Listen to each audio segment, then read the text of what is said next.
Hello friends, मैं कंचन आपका अपने चैनल पे बहुत-बहुत स्वागत करती हूँ और आज का हमारा टॉपिक है भ्रंश। भ्रंश क्या होता है? भ्रंश की रचना कैसे होती है? वह भ्रंश कितने प्रकार का होता है? आइए जानते हैं।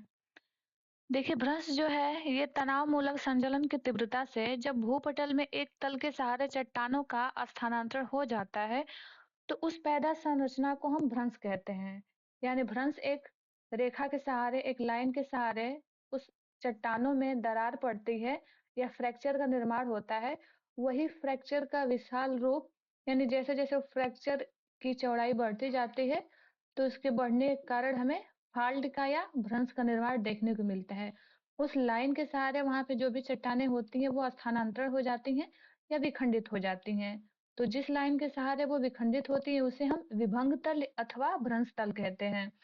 भ्रंश तल किसी भी दिशा में एवं किसी भी कोण पे हो सकता है।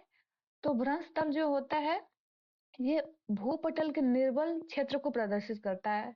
अर्थात फाल्ट या भ्रंश का निर्माण हमें निर्बल या दुर्बल क्षेत्रों में ही देखने को मिलता है, क्योंकि वहाँ की चट्टानें क्या होती हैं कि दुर्बल होती हैं आंतरिक हलचलों के कारण या बाह्य हलचलों के कारण। तो ये हमें दुर्बल क्षेत्र में ही देखने को मिलता है भ्रंश की रचना। आइए आगे हम देखते हैं भ्रंश के प्रकार। भ्रंश कितने प्रकार का होता है?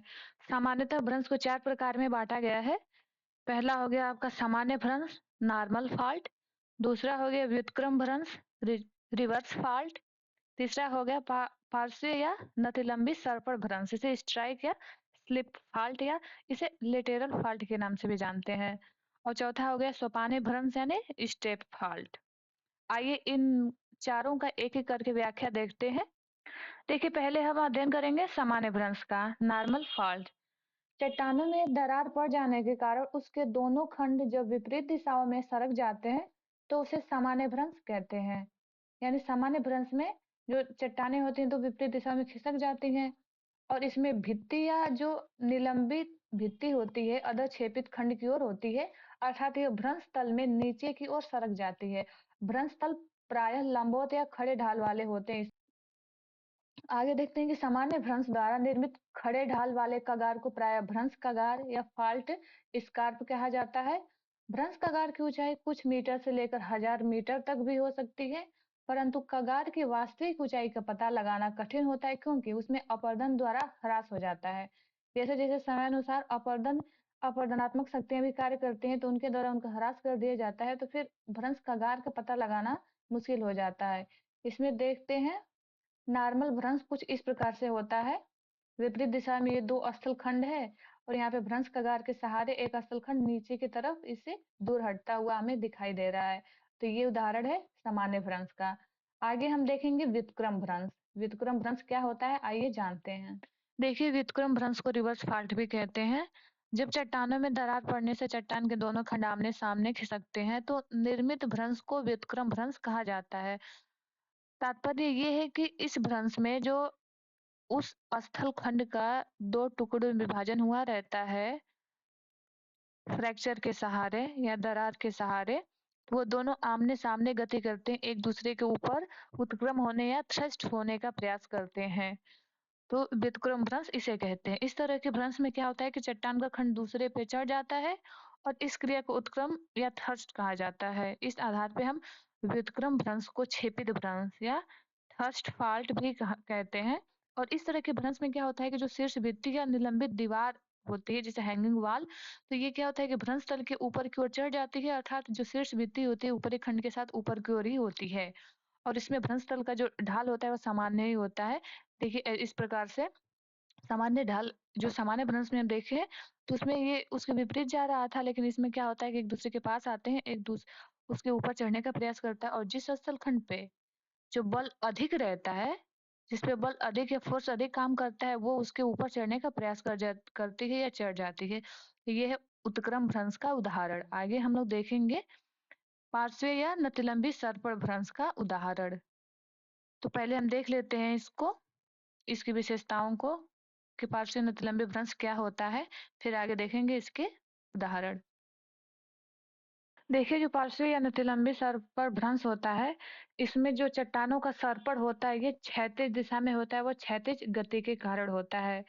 तो इस प्रकार के सर्पण के द्वारा हमें नतिलंबी सर पर भ्रंश का निर्माण देखने को मिलता है। ये भ्रंश जो होता है इनकी ऊंचाई बहुत कम होती है और इनका निर्माण भी कभी-कभी होता है। यानी अधिकांशतः उदाहरण नतिलंबी भ्रंश का नहीं देखने को मिलता है। अधिकांश मात्रा में हमें सामान्य भ्रंश या व्युत्क्रम भ्रंश के ही उदाहरण देखने को मिलते हैं या इस प्रकार के भ्रंश की रचना पृथ्वी के स्थल खंड पे अधिक मात्रा में होती है। देखिए इस पर अनेक छोटे-छोटे प्रपातों का निर्माण भी होता है जो ये नतिलंबी या सर्पर भ्रंश जो बने होते हैं जहाँ पे वहाँ पे हमें छोटे-छोटे जलप्रपात कह सकते हैं कि उनकी रचना देखने को मिलती है। इसका उदाहरण हम ऐसे देख सकते हैं इसमें जो सर्पर होता है, एक-दूसरे को क्रॉस करते हुए सटकर ही और उसको घर्षण करते हुए क्रॉस करके ये क्या होता है कि स्थलखंड चले जाते हैं। इसमें ना तो दूर हट रहा है, ना पास आ रहा है, दूर हट रहा है लेकिन वो क्षैतिज दिशा में लेटेरल ये उसमें फोर्स लग रहा है तो उस कारण ये क्षैतिज दिशा में गति करते हुए इससे सरक जाते हैं एक-दूसरे से स्थलखंड। तो ये हो गया पार्श्वी स्थल भ्रंश का उदाहरण। आगे हम लोग देखते हैं, आगे उदाहरण सोपानी भ्रंश देखते हैं। जो सोपानी भ्रंश होता है इसकी संरचना हमें कुछ सीढ़ीनुमा आकार के रूप में देखने को मिलता है। इसे इसलिए स्टेप बाय स्टेप इसका संरचना हुआ रहता है तो इसलिए हम सोपानी भ्रंश या सीढ़ीनुमा सीढ़ीदार भ्रंश भी कहते हैं। देखिए जब किसी भूभाग में कई भ्रंशन का इस तरह निर्माण होता है कि सभी भ्रंश तल फाल्ट प्लेन के ढाल एक ही दिशा में हो, यानी इस भ्रंश या फाल्ट का जो होता है ढाल एक दिशा में होता है, लेकिन उस एक दिशा में होने के साथ-साथ उनके समय में अंतर होता है, अलग-अलग समय पे उनका निर्माण हुआ रहता है। जिस समय में उनके नीचे बल कार्य करता है, तो उस चट्टान को खिसका के नीचे की तरफ स्थानांतरित करती रहती है। तो इसे हम सोपानी या सीढ़ीदार भ्रंश कहते हैं। देखिए, इस तरह के भ्रंश के निर्माण के लिए यह आवश्यक है कि भ्रंश द्वारा अधःक्षेपित खंड का अधोगमन एक ही दिशा में हो। अर्थात वहाँ पे जो स्थल खंड है, उन सब का जैसे वो भ्रंशित हो करके नीचे की तरफ क्षेपित हो रहे हैं, तो सबका जो क्षेपण हो रहा है वो नीचे की तरह ही हो, एक दिशा में। इसको हम इस चित्र के माध्यम से समझते हैं। देखिए जैसे ये सीढ़ीनुमा इसकी संरचना देखने को हमें मिल रही है, तो यहाँ पे सबका दिशा एक ही है। यहाँ पे आंतरिक हलचलों के कारण जब इनमें फ्रैक्चर पड़ता है, जहाँ से चट्टानें कमज़ोर पड़ती हैं, तो ये फिर एक दिशा में खिसकती रहती हैं। ऐसे ही क्रम दर क्रम जिस पे इनका बल आगे की चट्टानों पे लगता जाता है, तो वैसे वो खिसक करके या फिर धँस करके नीचे की तरफ गतिशील होती रहती हैं। तो इस तरह से हमें सोपानी भ्रंश का संरचना देखने को मिलता है। तो ये है सोपानी भ्रंश का उदाहरण, स्टेप फाल्ट का एग्जाम्पल। मिलते हैं नेक्स्ट वीडियो में। आपसे हम्बल रिक्वेस्ट है कि इस चैनल को सब्सक्राइब कर लें, वो अपने दोस्तों को भी शेयर करें। ये वीडियो देखने के लिए आपका बहुत-बहुत धन्यवाद।